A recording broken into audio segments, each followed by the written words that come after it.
phone towers were going down. The government had shut down the ability of communication, and the last real opportunity anybody had to call their loved ones and to tell their loved ones are okay or to keep in contact with business associates with satellite phones. And I didn't realize how few of satellite phones are available on the world market. The company I was dealing with, All Roads Sat, it's on my website. I started to look into this, George, because I'm convinced that every preparation group, every survival group, every neighborhood that is banding together, knowing that they're going to help each other, and that's what I'm all about, people helping people. The thing is that they can get a satellite phone, and then they can be able to be in contact with a part of the world, a news desk at a major newspaper, etc., so they can figure out what's going on. Cell phones go down in a panic. They simply get overwhelmed. You go to cell phone, you have to go to a land-based reception and transmission unit. When you're dealing with satellite, you can go satellite to another satellite phone. You can be any place in the world, and you don't have to worry about that, can you hear me now stuff.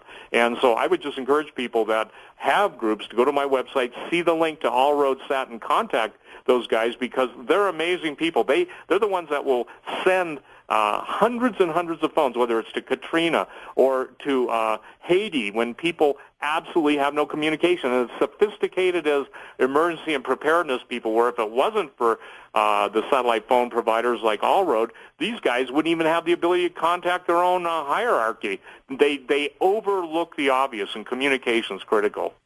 Steve, May 21st is a group that they're putting the billboards up all around the country. They claim it's going to be Judgment Day. They say that on October 21st, those who haven't been taken, that's it for the planet. We're all gone. I've talked to some theologians. They say that's ridiculous. If you believe the Bible, we don't know when the hour is. What's your take on what this group's doing? Well, they're off. They're going to be off. It's just like a gentleman camping made the statement a month ago, the rapture was going to happen. And I think that date setting is wrong. I think that notifying or being aware of dates that are specifically important in history that seem to be important to the Illuminati, that's a different statement. But they're wrong. I can assure everybody May 21st is not going to be what they claim it to be, and by September 21st, no, wrong. First of all, you quoted that no man knows the day or the hour. That's specifically related to Jesus' second coming. But these people are basically saying that's going to happen. And see, when they make those statements, it doesn't happen. It's just another date that comes and goes. And then the whole message, which is more important than the date. And this is why date setting is wrong, because we have free will. Just like quantum entanglement showed that what you do today affects tomorrow, so does free will. Obviously, you can make good decisions and bad decisions. And the bad decisions you have to live with, and the good decisions you get to get the benefit of. The point in this whole thing is that they're wrong. And I want to say this again. 2012 is not the end of the world.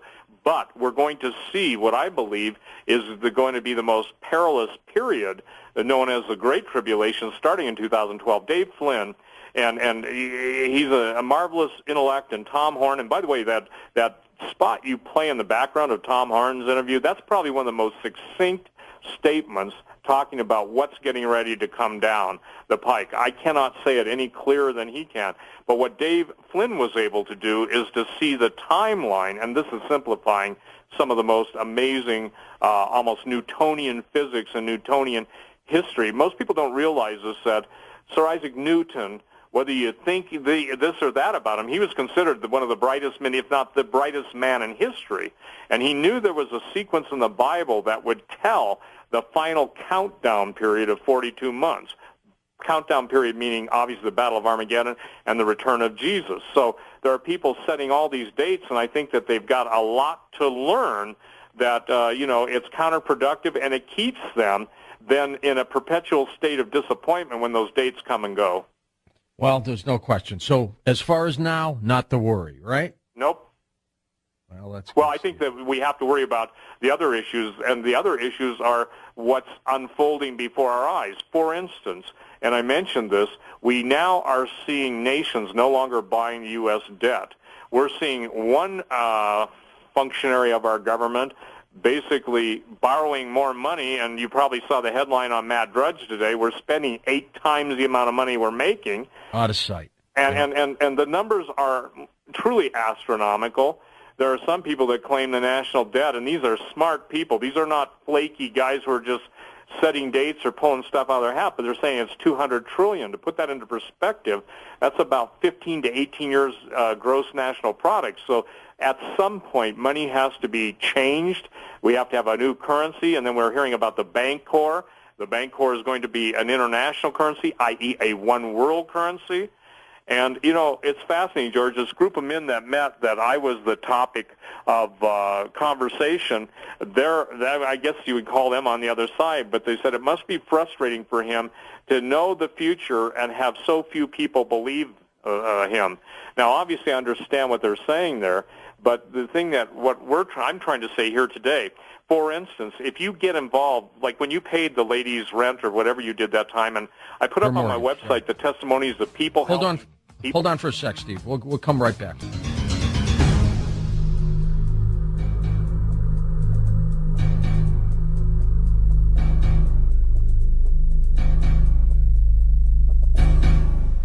Stephen, before I have you give us a little tease about your new book that's coming out in about 45 days, let's get back to the folks that are thinking about end times and end times prophecy.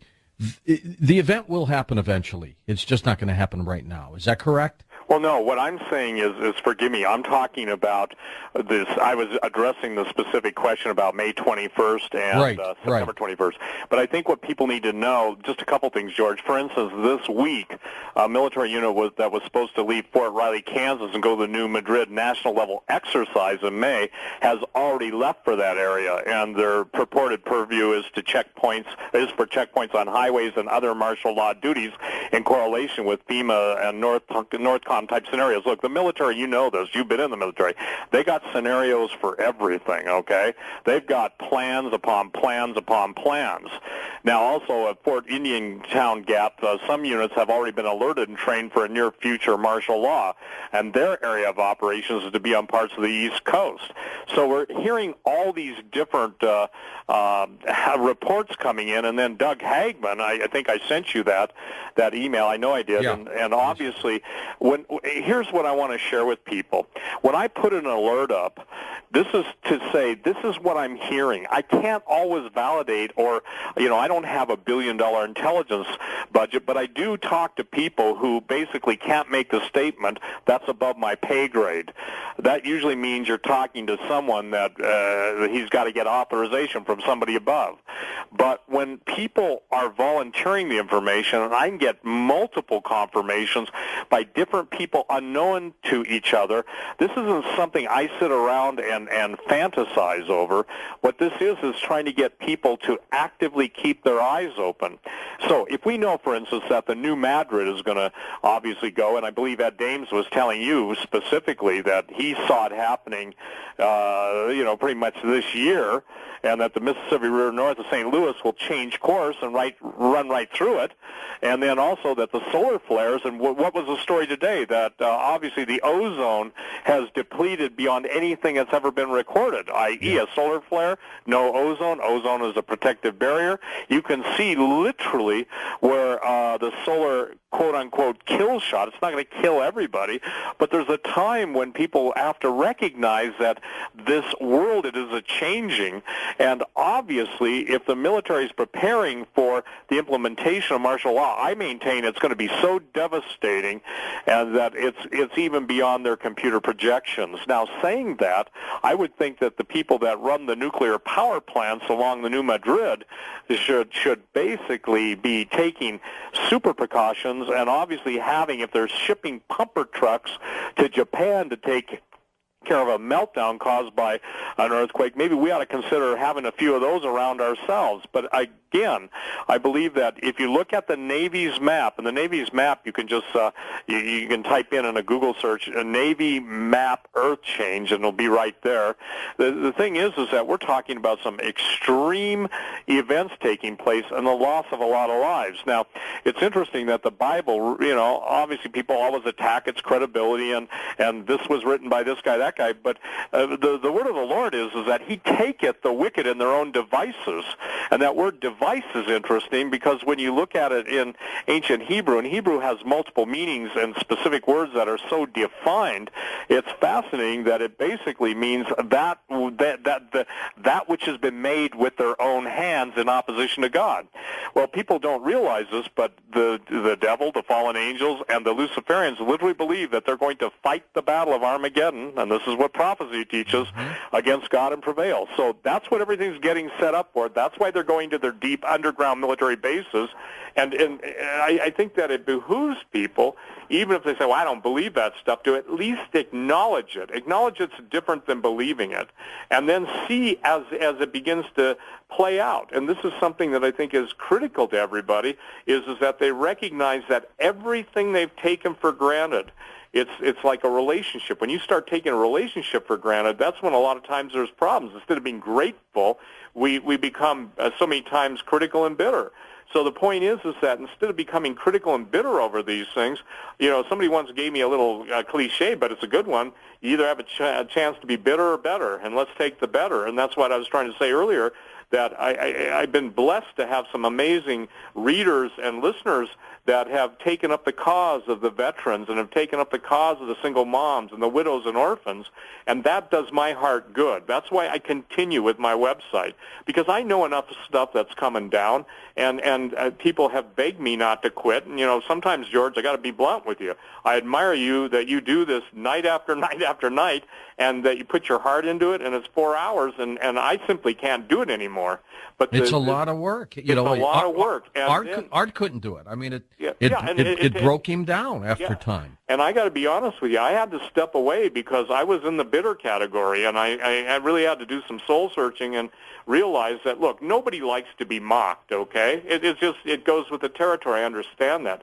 But when I have a lieutenant colonel from Northcom in my office who grew up in Bozeman coming to say to me, Steve, every time you go on, we load the boards. We load every bulletin board to try and take you down and take the different people down. Even mentioned your name, that when you've got people that are on the cutting edge of information, they resort to two things. Basically, they attack the messenger and they just dismiss us as kooks, okay?